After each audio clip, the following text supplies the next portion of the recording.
when somebody says, hey, you have thyroid cancer, it's kind of like in the movies when everything just slows down. I was like in my early 30s, and it made me reevaluate some things. I started thinking, well, I'm super unhappy doing this Ph.D. program. Life is really short. I want to do something different. And photography had always been something I wanted to do. And it was my lifeline. Like, I started doing it more and more, and I absolutely was loving it. Joining us in the studio today is a freelance photographer, storyteller, and cyclist. He often goes by the nickname Pedal Homie. He can be found out in the wild, highlighting diverse stories and diverse people in the mountain bike world. Please welcome Eric Arce. Hello, Eric. Good to see you. Hi, nice to be here. Eric, how many times do people butcher your last name? Quite a bit, actually. So you got it right. So I'm pretty happy about that. What do you usually get? Arc, Acre, Arce. But yeah, it's a Spanish last name, from Spanish language, and I'm Mexican, so the way you say it is Arce, but a lot of people can't roll their R's like that. So Oh yeah, that's I'll take Arce. Arce. Yeah, if I could roll my R's, I would have done it. But yeah, that's one of my weaknesses. Yeah, it can be tricky. Well, great to have you on the show, Eric. Where are you calling in from today? I live in Salt Lake City, but I'm from the LA area. Awesome. I'm a LA boy myself. Where'd you grow up in LA? So my family lives in the San Fernando Valley. Yeah. Yeah, and then I actually grew up in Palmdale. All right. Yeah, Yeah. man. I grew up in Reseda, Encino, Tarzana, Canoga Park. I was all Oh, over there. nice. Yeah, my family right now lives in Reseda. Oh, nice. I went to Reseda High. Oh, wow. Nice. So total Valley boy. That was just a Yeah. few years ago. Well, Eric, the show's not about me. The show's supposed to be about you. So let's talk about you. You're familiar with the sort of show flow, right? So we're just going to talk about the foundation, and then we'll move into your career, and then we'll do our speed round. So let's just start with the basics. Well, we kind of already ruined it, but we're going to repeat it. Where were you actually born? So I was born near Pacoima. It's called Lakeview Terrace. Okay. So yeah, there used to be a hospital there. I don't think it's there anymore. But yeah, I was born there and then grew up between the Valley and Palmdale. Nice. When did you move to Salt Lake City then? It was about 5 years ago. Okay. Yeah. And Salt Lake's your new home, or home for now? Yeah, Or... home for now. I would say home for now. All Yeah. right. Let's go back to the Valley. So growing up, what did your parents do? So my parents, my dad was a cook at a restaurant, and my mom, she cleaned houses. So came from a working class family, and yeah, work was a central point of their lives, and I was able to witness that. It definitely left an impact on me for sure. Did your dad cook professionally, but also then personally? Did he do all the cooking at home? He's swapped with my mom. So he definitely cooked and that's what really was really cool to see is like, there weren't these hard like, oh, this is what this person does, this is what this person, like they both just traded off depending on who had more free time. Yeah, cool. Any brothers or sisters? Yeah, I have two older brothers, so I'm the youngest. I always joke that the youngest have it the hardest just because it makes them upset. Oh yeah. um, but yeah, two older brothers. Yeah, they're both super athletic, and my middle brother is the one that got me into mountain biking. Nice. Let's Yeah. talk about that. So growing up, three boys in the house must have been rambunctious. You guys all close in age and whatnot? No, I am a little bit younger, so they're like 7 years older than I am, and they're close in age. And growing up, we just played a lot of sports. They ended up becoming like these kind of track stars. They were really into running. And my brother, I mean, one of my brothers, he was like the best in the state at one point. Really? And then college recruiters would come like every week and they would eat my family's like tamales and traditional Mexican food. I just remember like having like a Stanford athletic director come and eat my mom's home cooked meal and Oh man. stuff like that. So it was really cool to see my brothers doing that. And he ultimately became, they both went to like Notre Dame. So it was really cool to see that. Nice. And tell us about sort of the high school time for you. You know, your brothers are already sort of either in college or out of college working. What sports or activities were you into in high school? Yeah, I was, um, I was into soccer. So my brothers played, or my brothers ran track and I was like, I want to do my own thing. I don't want to do, I just want to have my own identity. Yeah. So my family is a big baseball family. Like everybody played baseball, and I was the first kid in my entire extended family to play soccer. And everybody's like, "What are you doing?" So it was really funny, especially like being Mexican, like that. They just, in the town where they grew up in Mexico, they just didn't really play soccer. It was more baseball. Right. So yeah, I just got into soccer, but I've always liked BMXing. So I did that. Like that was more the fun thing to do for me. Yeah. Did you ever get competitive or was it just a fun outlet For BMXing? for riding at all? Oh, no, it was just like a fun like hobby. It was like a way to get outside. So I grew up in Palmdale, and it's basically in the Mojave Desert, and there's not much to do out there.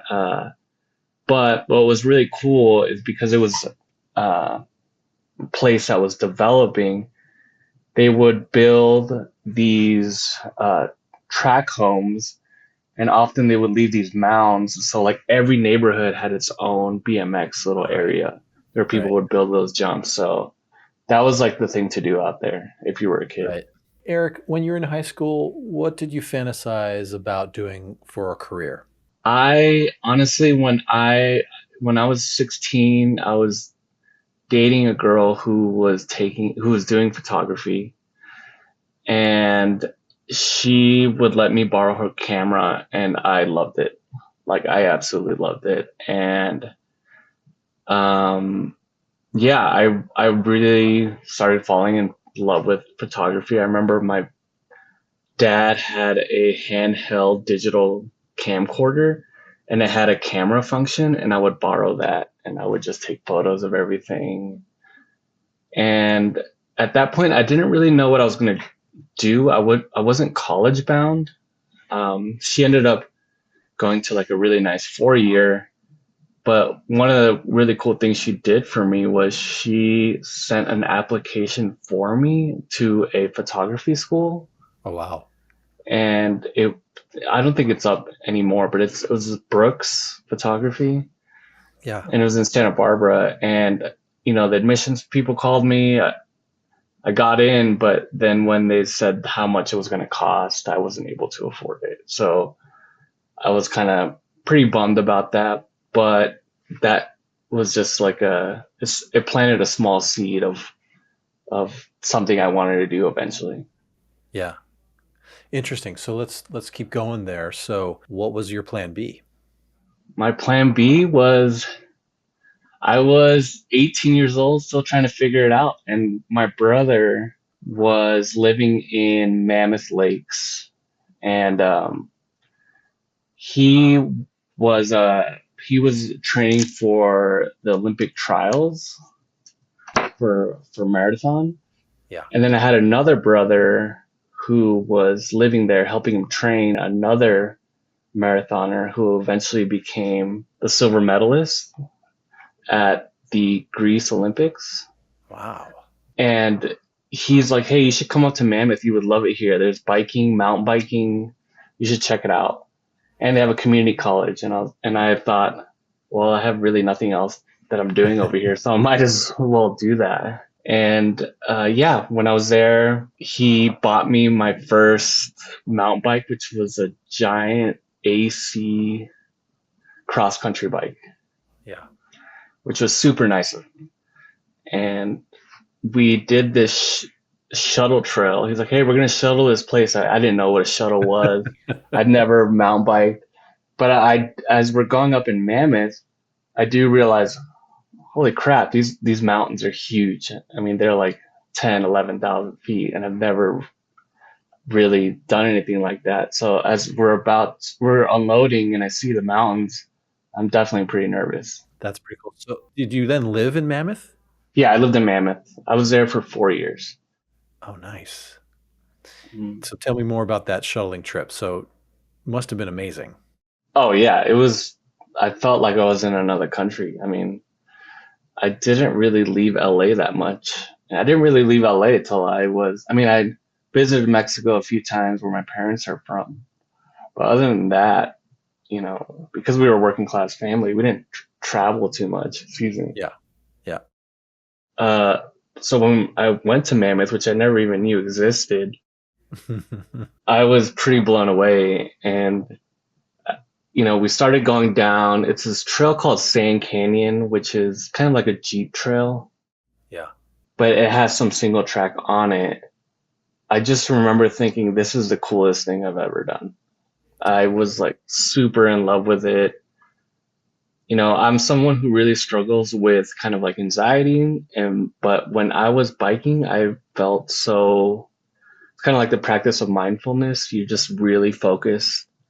You're not really worried about anything else other than, okay, I need to keep my tires upright, and you're Yeah. just flowing. And Yeah. even though I didn't know what I was doing, I think because of the BMX background, I still felt pretty comfortable. And so I was having a ton of fun. That's cool. So you're in Mammoth. You got the bike bug like in a major way. Did you enroll in that school that was nearby? Yeah, yeah. So offered, they did this thing where if you were a resident of the area, they'd pay for your books and your tuition. Dude. So yeah, I was super stoked. And so what did you enroll in, what major or what concentration? So when you're doing community college, you're just basically doing general education. Yeah. And so yeah, I was taking all the classes, and I was at that point I got so into mountain biking. I was working at this bar and this pizza place. Like everybody has two jobs at a Yeah. resort town, and I was taking classes. And I was like, a semester here, a semester there, kind of thing. Yeah. But I eventually was starting to race downhill mountain biking. Eventually I bought like this V10 with the money from the restaurant. I was super hooked. I, was racing quite a bit, and eventually I got to Cat 1. Eric, did you ski too in the winter? I did, but it was only something to do to like, it's a beautiful place. So I was like spoiled because I worked on a mountain, so I would only ski Yeah. like powder days. All right, so let's fast forward a little bit. So you're in Mammoth for a few years. You're working a couple jobs. You're mountain biking, doing a little bit of racing. You're skiing in the winter just to sort of pass the time, but only on powder days, Right, right. which I love. Um, then where'd you go from Mammoth? What happened next? Yeah, so basically, I was training for a race, and I wanted to be able to travel with my mountain bike. Yeah, So the best way in my mind to do that was to become really good at racing and hopefully get picked up. And so as I was training, I eventually there was a storm the night before on a really popular trail that I had ridden 1,000 times, and it was my go-to trail. I was coming around the corner and I didn't see that a branch had fallen down on the trail, and it was lower. yeah. So I was coming around the corner and it hit me right here, like right basically where my upper gum is, what they call the Oh, maxilla. And I broke my maxilla. Um, and yeah, pretty graphic, but I had to get my mouth wired shut, everything. Oh, Like it was really bad. I'll spare the gory details, yes, please. but what really affected me is I didn't have health insurance at that time. And so I was still a college student, came from a working class background. I just thought, oh man, I'm in trouble. Like I don't have health Right. insurance, anything. But luckily, they had a program where through Inyo County that really helped me out and paid for my medical bills. But I just remember thinking, I don't want to struggle like that anymore. So while I had my mouth wired shut, I started enrolling full time as a student rather than taking a semester off here and there. Yeah, I got really good grades, did everything, and I transferred to UC Santa Cruz. And I went there because of the mountain biking. That's awesome. So you moved to Santa Cruz, and from my research, you actually studied sociology there, right? Or did Yeah, that come? sociology and Latin American and Latino studies. So both. So it's kind of like Latino studies is kind of like it's like anthropology, sociology, history Yeah, of Latinos in the US or in Latin America. yeah, yeah.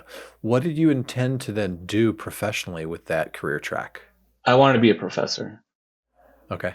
So I kind of went from I hated school as in high school, like it just what didn't appeal to me to the way on the other side, like I wanted to nerd out on everything and Did you want to teach college students or kids, or college what did you want to do? students, Yeah. college students, yeah. So I All wanted right. to be a professor at a university. Were you still taking pictures along the way, or did you put the camera Yeah, I bought a camera and I loved it. I was taking photos of everything in Mammoth. I down? Yeah. took one community college course there.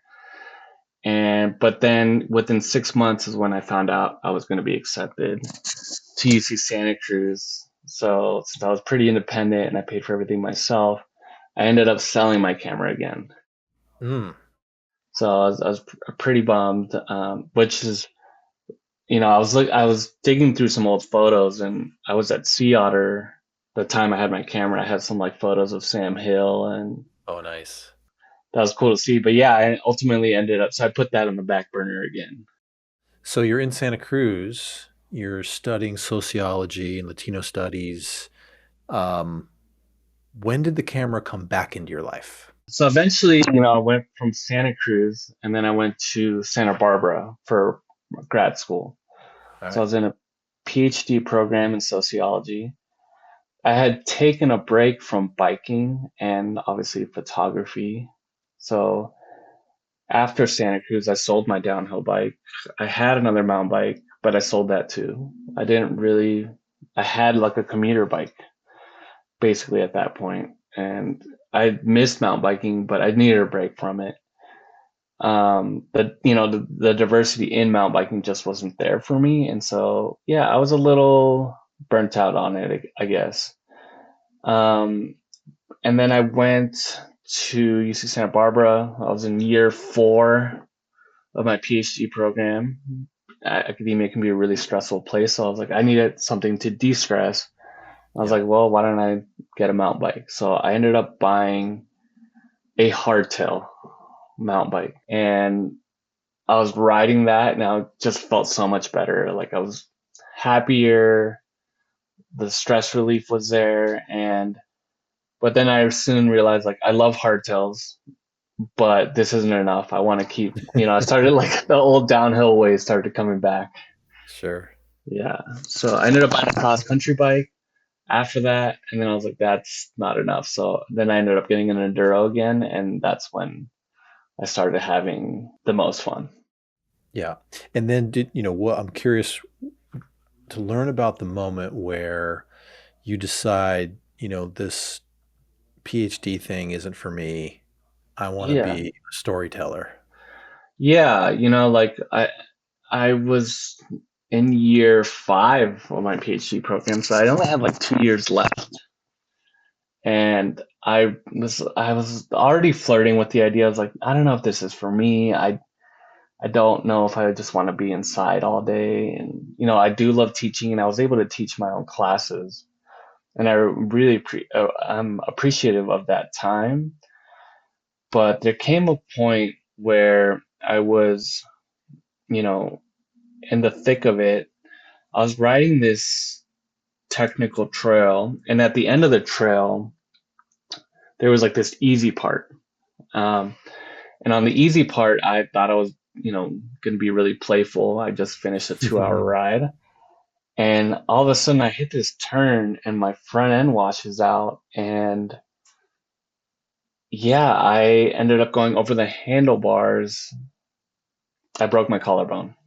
I knew it as soon as I fell. And Sure. when I was in the hospital, I was like, "Ah, this is the worst timing. I need to finish my PhD, blah, blah, blah." But the doctor had noticed there was a bump on near my neck, and she suggested that we do a biopsy. Ended up doing the biopsy. Turns out I had thyroid cancer. Oh my goodness. Yeah, and I was, when somebody says, "Hey, you have thyroid cancer," I was like in my early 30s. It's kind of like in the movies when everything just slows down Right. and you start kind of realizing or getting a sense of your own mortality, which at that point I hadn't. And it made me reevaluate some things. I started thinking, well, I'm super unhappy doing this PhD program. Life is really short. I want to do something different. And photography had always been something I wanted to do. So at this time, I had bought a camera a few, like a year prior to that accident as another way to de-stress. And it was like my lifeline. Like I started doing it more and more and started photographing my friends, and I absolutely was loving it. That's awesome. So let's stay in the hospital for a bit though. So you Sure. recover from your crash, but they diagnose you with thyroid cancer, right? So Right. treated, how's that doing? Yeah, I'm fine now, thankfully. I did have to have surgery a few more times to get rid of some cells, but overall I feel great. I'm starting to feel back to normal now. It took a little while to for my body to adjust, but Yeah. yeah, I'm feeling great now with like proper medication and taking care of myself. It was actually the tumor was pressed up against my trachea, which I didn't realize. So I Oh was wow. having breathing issues, and yeah, I'm starting to feel so much better. So super thankful, not only for my body, but also what came out of that experience as well. Right. Right. Well, congratulations. Um, so let's stay in that moment though, where you decided, you know what, I'm going to change my life. I'm going to reevaluate and I'm going to be a storyteller and a photographer. How did you then like start to get paid to do what Yeah. you love? Yeah. I still had a lot to learn about photography. But really it shifted. I moved out to Salt Lake City. I wanted to change. I wanted to be closer to mountains. And, when I was in Salt Lake City, I just started bringing my camera everywhere. And I started photographing as much as possible. And I was really just photographing a ton because I loved it. And because I loved it, I didn't mind trying to get better at it all the time. So, yeah, I eventually started getting contacted by all these companies, or by one company. Patagonia reached out to me. And because of that, um, yeah, it led to other opportunities. That's amazing. Yeah. And so today, sort of jumping forward, would you consider photography and storytelling is your full-time profession? Yeah, thankfully it is. I am able to do that, full time, and I definitely I get contacted to do certain stories or product shoots, and I feel super fortunate to be able to do that, especially That's all. since coming from, when I was 18, when I wanted to go to photography school, but didn't have the money for it. And now for it to come back to that, I love what I do. Like I genuinely love what I do. That's amazing. You're not our traditional guest on this podcast. Traditionally, we bring, cycling ambassadors or racers or Mm. athletes, right? And you started that way a little bit, but you're on the show, one, because you have a cool story. Two, you're one of our ambassadors. And three, you've got a great eye for storytelling and your Mm. vision and your photography. And we've collaborated a couple times and we just love what you do. So we wanted to bring you on the show. So thank you for that. Um, so Eric, what are some of the projects that you could share with us that you're working on now without revealing names or what who's keeping you busy these days? I have some friends who are trying to do a shoot where they're doing the whole. It's a group of black cyclists are trying to do the Colorado Trail, and so I'm gonna accompany them while they do that. And I think it's gonna be the first group of only black cyclists that will be able to do the whole thing. So that's gonna be really exciting. I'm super happy to be a part of that. And I'm also trying to do a trip to Portugal um, to kind of document some visual storytelling there, but then also just traveling to reconnect. I lived there for a little bit, or in Spain, and got to visit Portugal, but I want to mountain bike there. I think that'd be really cool. Nice, nice. Well, let's connect offline on that because we've got a factory in Portugal, and if you're anywhere near, you Oh, should check it out. nice. Oh, that's cool. Yeah, yeah. Portugal is a cool spot. Um, Eric, let's switch and talk a little bit, about that group that you're shooting the Colorado Trail on. Because one of the things that we love about you is how invested and committed you are in diversity and representation of, communities or people that just, their stories aren't shared as much, right? Right. And so how'd you get involved with that group? I know you've done content with the Black Foxes and many Mm. other groups in that similar area. Is that, how'd you get involved with that group? Yeah, I think um, so. Just to give a little context, like when I was racing, but a long time ago, I was often the only person of color at these races. So it felt pretty isolating. And then because I was racing and I did love photography, I loved getting mountain bike magazines and I loved watching mountain bike movies. Like I was obsessed with them. And so I like seen everything in terms of, movies, and I'd always eat up all the mountain bike magazines, like the old ones that were like Decline and so yeah, I just consumed it all. But one of the Yeah. things I noticed was people who look different, right? So mountain biking, especially in the early 2000s, was definitely pretty homogenous. So I, for early on from with mountain biking photography, I wanted to focus on things that I saw but weren't included in popular media. And that was including people of color, more women of color, and people who don't look like the traditional cyclists. That's great. What you're doing now for diversity and representation in the bike industry is awesome.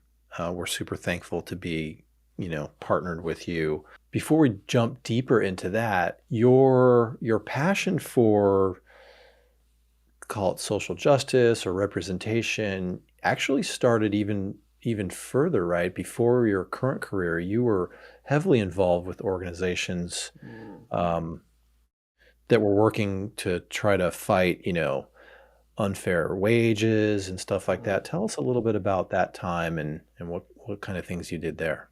Yeah, I think because of what I was studying, like when I was studying Latino studies at UC Santa Cruz, I was working at it's called the Watsonville Law Center.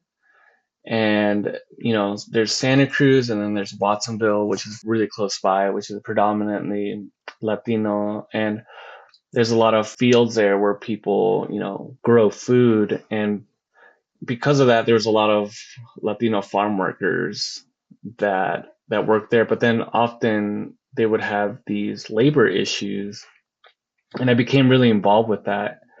And there's something called the H2B visa, which is like a temporary visa permit, and a lot of those folks who work um, in the fields are kind of like, they chase whatever the crop is at the time. So Right. they'll go to Watsonville, then they'll go to Idaho.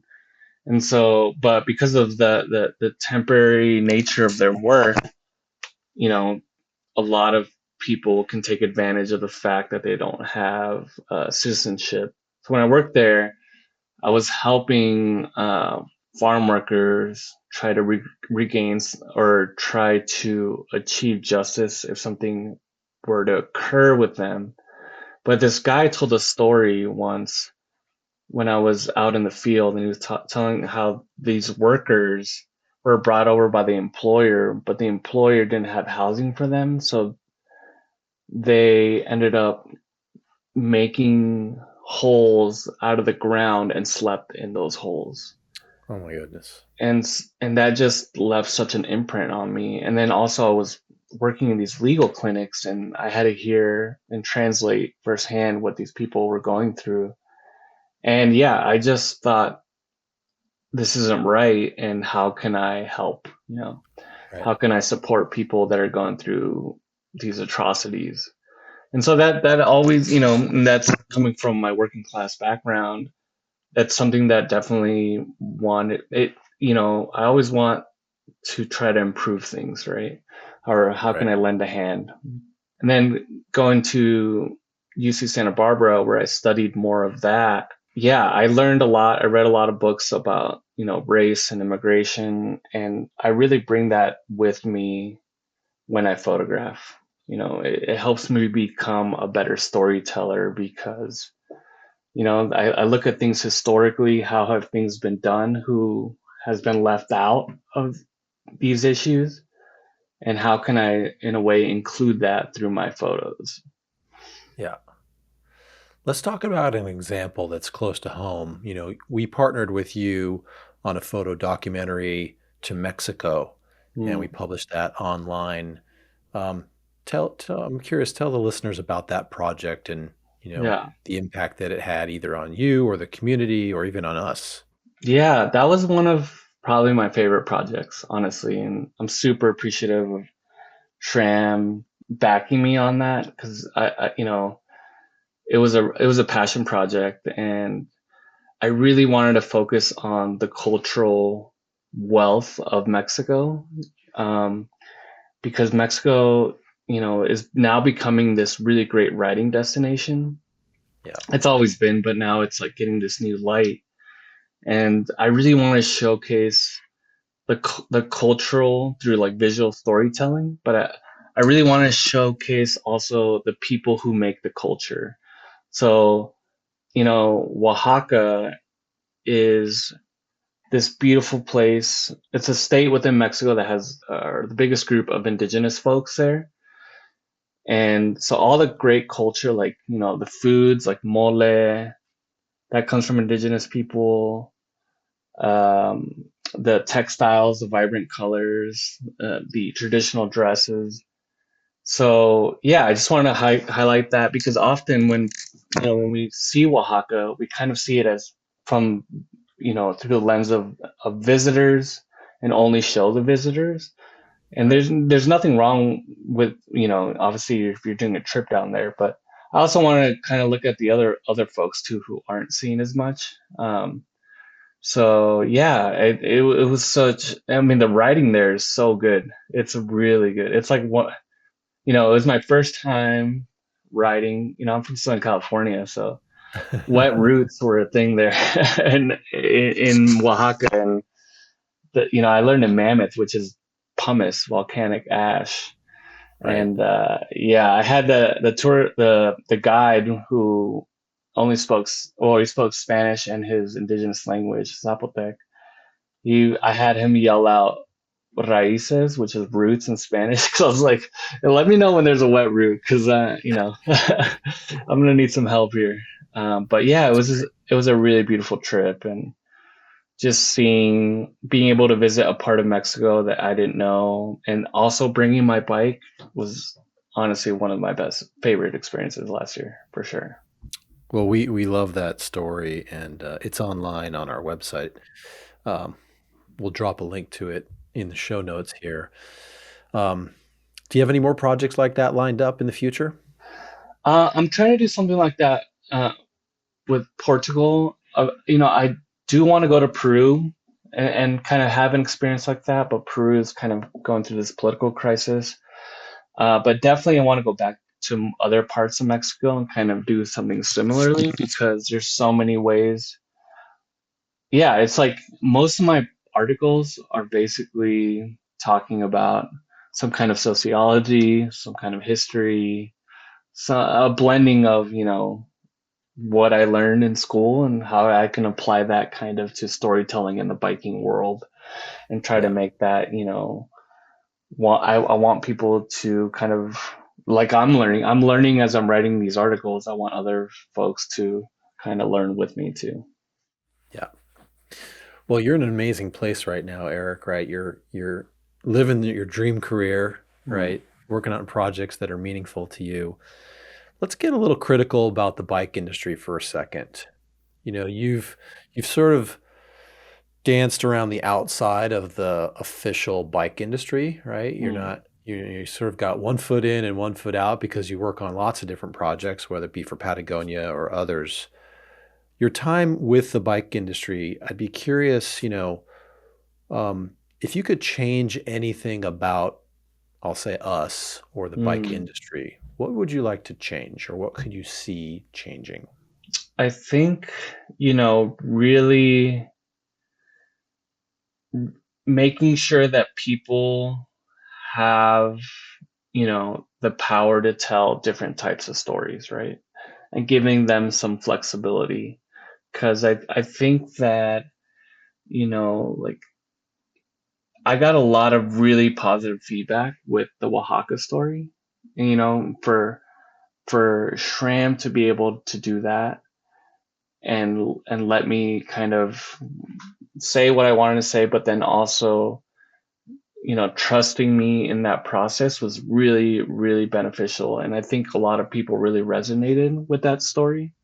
Yeah. But yeah, I also would, suggest is a lot of times it's kind of looking outside of your social networks, to kind of bring in new, fresh ideas as well. It's the cycling industry can be, it's hard to really break into that. So I'm super fortunate that I was able to do it, but it could be a really challenging place to break into that because people often go with their pre-existing social networks. So it'd be really great to bring in some new blood on a lot of these projects. Yeah. Good observation. How about any advice for a, you know, young teen photographer Mm. that's looking to tell stories and take pictures? Um, Not necessarily in the bike industry, but if you were to give advice to, your teenage self, what would you tell them? I would say keep photographing. You might see an entrance of my cat here. I would say keep photographing and always bring your camera everywhere so you can, a lot of the great shots are just luck. And yeah, shoot as much as possible and keep learning. Honestly, one of the things that I really love to do is look at photo books from some of my favorite photographers. Yeah. And, and other people too. And, really make some photographer friends that can give you some feedback or, if you have questions. I'm constantly like, hey, how do you do this? Or how did you do that? Or do you have any ideas for this? And so really having those kind of colleagues to really push you to the next level. Yeah. Eric, staying there for just a moment, Sure. I'm curious, it's one thing to take a photo, Hmm. right? To see a great moment and capture that and capture it with the right lighting and, you know, foreground and background considerations, subject matter and, you know, framing. It's another thing then to take that picture and digitally manipulate it, right? Right. Or to take it into the dark room and develop it, right? Sure. How far does your, your work go? Do you work with an editor? Do you do all your own editing? Do Hmm. you do all your own writing? Is there a team? Tell us about the whole picture. Yeah, I you know, that's another thing too, is editing is such a big part of photography now. So yeah, that's, to really bring an image and, to the way that you would want it to be seen, it takes definitely some manipulation. For me, one of the things that's really important, you know, is really vibrant colors. So I really like pulling that out in a photo. I definitely have people that I go to ask them, hey, what do you think of this? Uh, Yeah. is this too much? So yeah, definitely having those colleagues, but then also I have really good friends. That's a good thing about being in a PhD program, is I have friends that are really amazing writers and editors. Mhm. So when there's a really big piece, I definitely contact them to get a lot of feedback. I don't love writing like I do photography. I do Yeah. love the finished product, but I love it when it all comes together. So yeah, I definitely get a lot of feedback on my writing. A lot of people will say, "Hey, you're like a good writer." I'm like, that's thankful to the people who have edited it. So What about on the editing side? Have you had to sort of teach yourself Photoshop and all those digital tools to properly edit, or do you also yeah, partner with people there? yeah, no, I I teach myself how to do that. Um, YouTube University is really great, Yeah.